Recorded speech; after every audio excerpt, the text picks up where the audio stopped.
Pero está con nosotros Fernando Santiago, presidente del Consejo General de Colegios Oficiales de Gestores Administrativos. Fernando, bienvenido.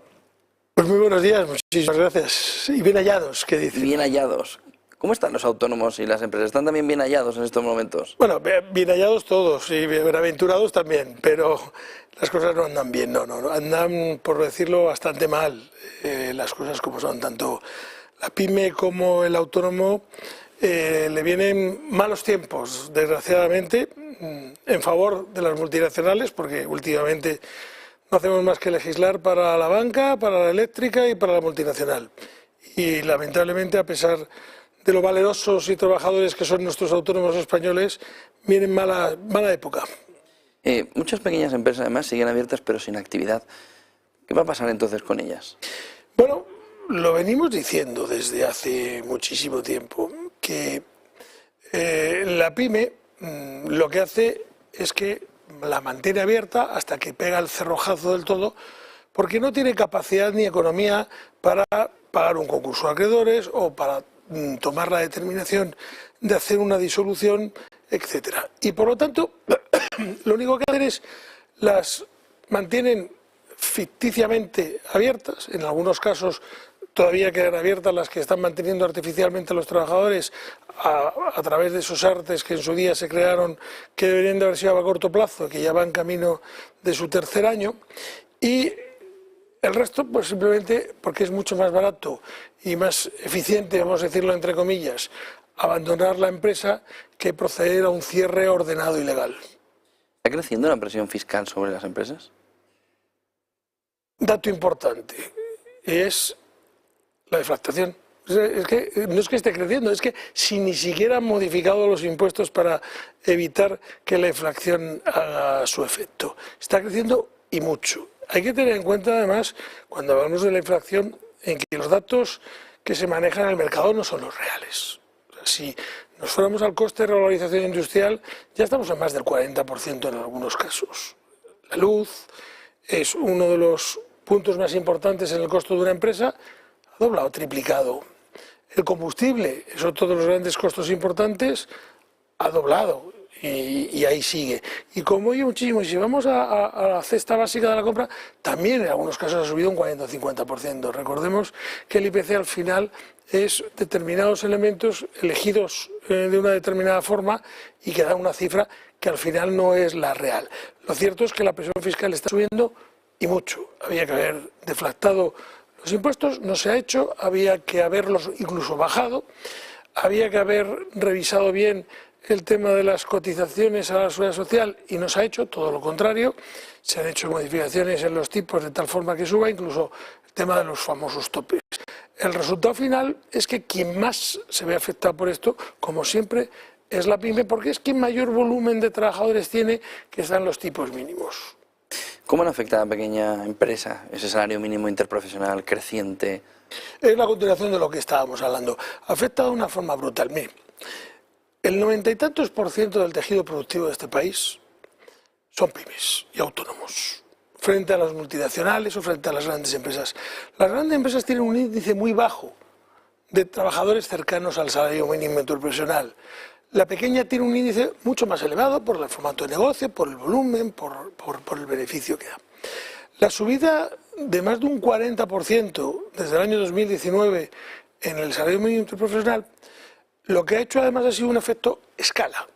Y es que los salarios siguientes en tramo al salario mínimo interprofesional ha habido que subirlos, porque las diferencias que había en el siguiente tramo a lo mejor estaban en un 8, un 9, un 10, un 18, un 20% más alto que el salario mínimo. Pero si está subido un 40, los tramos siguientes se quedan por debajo de lo propio. Entonces, si yo que soy un trabajador que tengo una cierta experiencia y mi diferencial con uno que acaba de entrar era de 100 euros y ahora mi diferencial es de 1 o de ninguno, yo voy a pedir también mi subida. Es decir, no es cierto que solamente haya afectado a los trabajadores con salario mínimo, ¿no? A todas las capas siguientes también, hasta que hemos llegado a una capa que tuviera una separación importante por características o por lo que sea, donde se ha podido bloquear. Pero si tenemos un estudio hecho, yo se lo traía aquí, de cómo a una empresa, a una pyme de 4 trabajadores, la subida del SMI le ha supuesto en los últimos 4 años una subida de casi 30.000 euros, en sus costos anuales. En ese efecto arrastre, ¿no? En ese efecto arrastre, porque ya no es solamente que hemos pasado de los a 14.000 euros de los 10.000 que estábamos en el salario mínimo profesional, es que esos 14.000 dividido entre 14 son 1.000. Había trabajadores que estaban en esa cifra, o había trabajadores ya con un cierto conocimiento, una cierta especialidad, que estaban en 1.050, 1.100, incluso 1.200. Oiga, si yo sé mucho más que al que voy a enseñar, usted no me puede pagar solo 50 euros de diferencia, me tendrá que pagar ahora 1.400, 1.500. Por lo tanto, y si no, no lo enseño. Y si no, hago lo mismo que él, o me quedo de brazos cruzados. El efecto ha sido brutal y demoledor, lo que ha conllevado, bueno, pues todas esas modificaciones que ha habido con el empleo, o esa magnitud de contratos temporales, indefinidos a tiempo parcial o fijos discontinuos que se han disparado en los últimos 6 meses, como se ha podido ver por los datos de la EPA. Pero gracias a Dios, lo digo de manera irónica, los fondos europeos iban a ser el maná que iba a cambiar la estructura económica, las pymes iban a tener para elegir lo que quisieran, y España se iba a convertir en el Madrid de la Champions League, ¿no?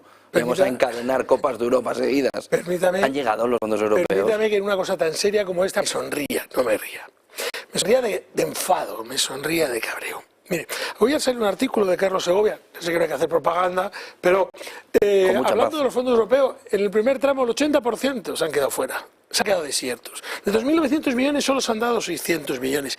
Pero es que lo dijimos el primer día, aquí, en el plató donde estamos en este momento, en el Toro Televisión, lo dije. Cuando salió publicado dije, no se va a poder cumplir. Están poniendo unos requisitos que para la empresa que lo va a necesitar es de imposible cumplimiento, para la pyme imposible cumplimiento. Uno de ellos era simplemente que no se podía uno subir el salario en los 2 años siguientes. Pero si lo que había hecho el administrador, el directivo de la pyme era quitarse el sueldo. O sea, no se lo había congelado como en la multinacional, en las que se lo habían congelado. Se lo había quitado. Si usted dice que no se lo puede subir, sobre cero yo ya no me puedo volver a recuperar mi sueldo. Entonces, a la pyme no le da rentable para 5.000 o 6.000 euros al administrador que había renunciado a muchísimas cosas, poder seguir 2 años más sin poder cobrar era imposible. Y el resultado final es que se ha perdido una credibilidad que podía haber habido en los fondos europeos y la pyme ha optado por no pedirlo o por renunciar a él. Eso sin tener en cuenta las complicaciones o las dificultades para tener luego que cumplimentar la justificación de todo y los costos, porque es que necesitas a alguien especialista para justificarlo, y es que al final se te lleva el 50 al 60% de lo que te va a dar en profesionales que te ayuden a justificarlo, teniendo en cuenta además que los fondos europeos tributan, ¿eh? El gran beneficio del fondo europeo el propio gobierno, la propia agencia tributaria, que en las empresas que hayan pasado del punto cero de beneficio, que ojo, tampoco te daban la subvención si estabas con pérdida, han tributado al 25%. Pues muchísimas gracias, Fernando Santiago, presidente del Consejo General de Colegios Oficiales de Gestores Administrativos, por darle luz al asunto que están viviendo ahora mismo las pymes. Buen día y buen negocio, Fernando. Muchísimas gracias, y que la luz, en lugar de ser un mechero, consigamos que sea un foco de televisión de los que iluminan. De verdad, que nos haga caso.